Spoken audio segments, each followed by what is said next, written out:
To all my niggas who hustle and thuggin' forever, G. All the legends who buried, pay their respects and rest in peace. For God's son said you should follow me. Kingdom Come is the place for me to keep the fuck up from out the streets. Sending soldiers to eternal warfare, begging and pleading, fighting for victory, but meet with defeat. Broken families scoring for life and losing the battle. I know it's hard, but there's only one way to handle.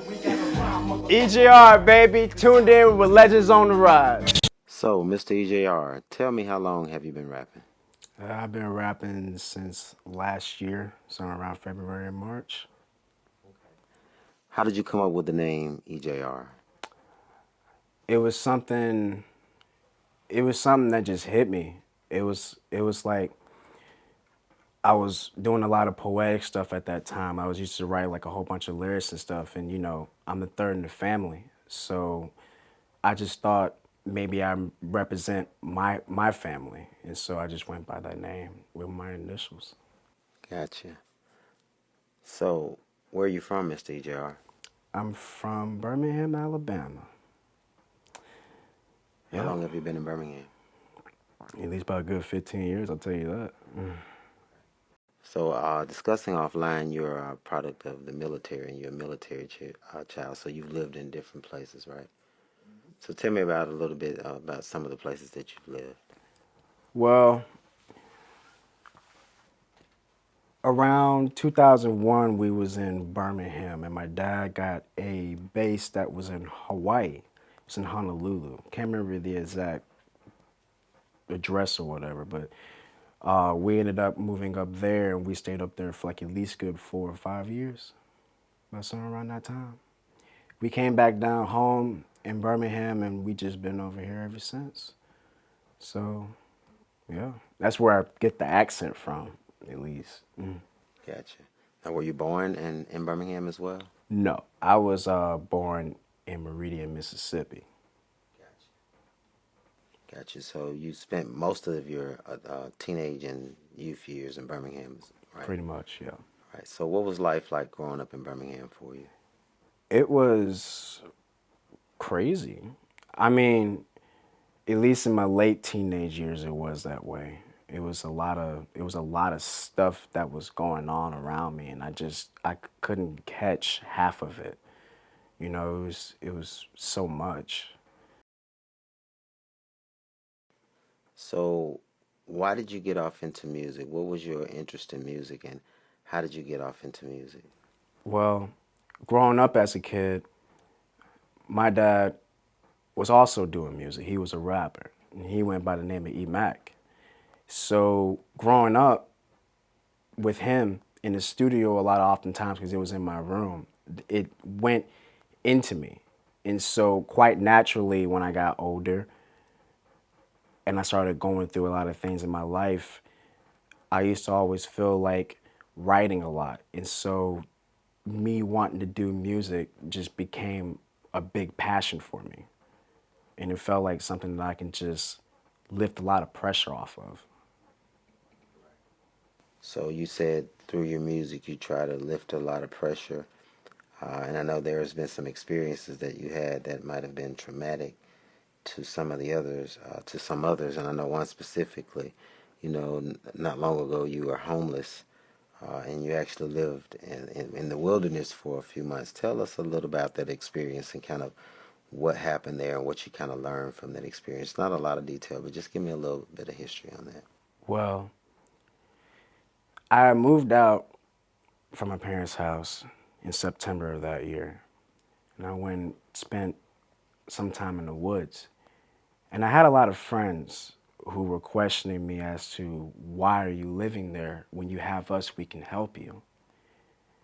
And I always rejected their offer just to teach me a valuable lesson. And that lesson is that if I continue to do nothing and procrastinate on doing nothing, then I'll stay nothing. But if I keep picking up my grind, and I grind hard every day, no matter what circumstance it is, then I'll continue and I'll move forward in my life. And that's what made me who I am today. Right. So what do you feel that you gained from your experience in the wilderness for those few months? The experience that I gained is it gave me a lot of more strength to withstand through anything. It's a lot of times that I've realized that there's a lot of us that goes through a lot of things in life, and sometimes we get lost in our head, and we're put under some circumstance that makes it hard for us to get out. But the biggest thing is trying to have faith every day and to keep pushing is what will make you better. And so for me, I felt like if I kept doing it, no matter how much, then it'll get me to where I need to be. And so it was strength that made me who I was. So when you recorded your first song, once you made the decision to start rapping, what was the first song that you recorded? Well, my first song was with a friend of mine. His name's Kamari. And me and him, one day he told me, he was like, yo, come on by, because I heard you had them little poems and stuff like that. So we got on the song. It was two songs that we wrote, and one of them was called Act One and Act Two. So those two was the very first time me ever being on a song. And so it was pretty dope. I ain't gonna lie. So what was the first song that you remember that you put out, maybe on all platforms, or that you recorded in the studio and that you put out for promotion, and a serious song when you say you started taking it serious and you put your first song out? Well, if we go by that, my first song, my very first promotional big song would have been Remedy. That was when I started taking everything so serious. And so I remember when we were doing that when I was like going through like a heartbreak. And so I started to realize that I was speaking on emotions a lot. And so I really wanted everybody to just really hear me out with the message. And so I did the song, and I went ahead and I put quite some money into it, and I went ahead and promoted it throughout all platforms. You'll find it everywhere, like Spotify, YouTube, Apple, Deezer, all those places. So what's your creative process like in the studio? Do you already have your beat? Do you get your beat when you get to the studio? Do you record in a studio, or do you record at home, or do you freestyle, or do you write? What's like your process? Well, my process goes a little bit like this. Most times when I'm recording or when I'm doing any of that, I usually am always having something there first. If I'm ever hearing a beat that my producers did or anything that I've just happened to come across, I'm using something that I've just went through. So a lot of times I'm speaking on like I'm used to writing about like a lot of like dark things, but they're still inspirational. Is how I can put it in words. And I think one of my biggest songs was 1963 that did that. I was hearing this beat, I heard it, and I was like, I don't know, just like out the blues, I started thinking about like police brutality and just violence all over the streets, especially with whatever happened last year. So I decided to write it down and never forget about it. When I heard the beat, that's when I put it all together in my head.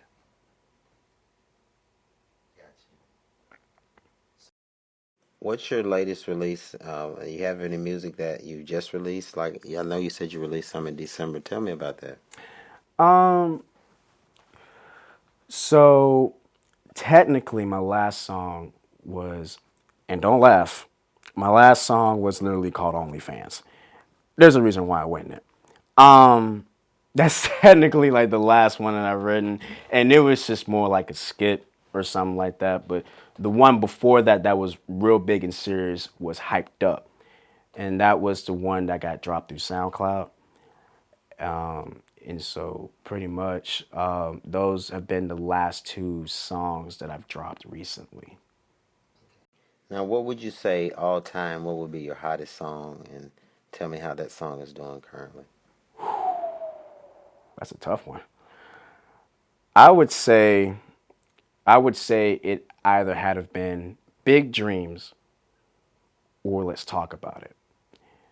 But I would say it was more big dreams. Big dreams would be it for me. So what can we be expecting in the future from Mr. EJR? Nothing but greatness. Just trying to strive hard every day and just keep pushing it. Keep dropping more songs. Dropping albums after albums. I'll keep doing it until I have to, until my legs give out. Who are some of your greatest inspirations and your motivations as it relates to hip hop and music? My favorite one is that will obviously be Tupac. My dad's up there just because I'm used to his style.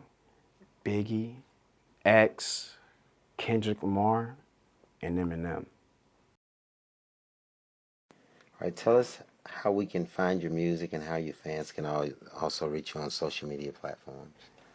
Well, you'll find me through Instagram, YouTube, Spotify. If it's YouTube and Instagram, just look up EJR for Life 101. And if it's everywhere else, just look up EJR. You'll find me easily. All right, appreciate you for coming by and chatting with us today, Mr. EJR. You already know it.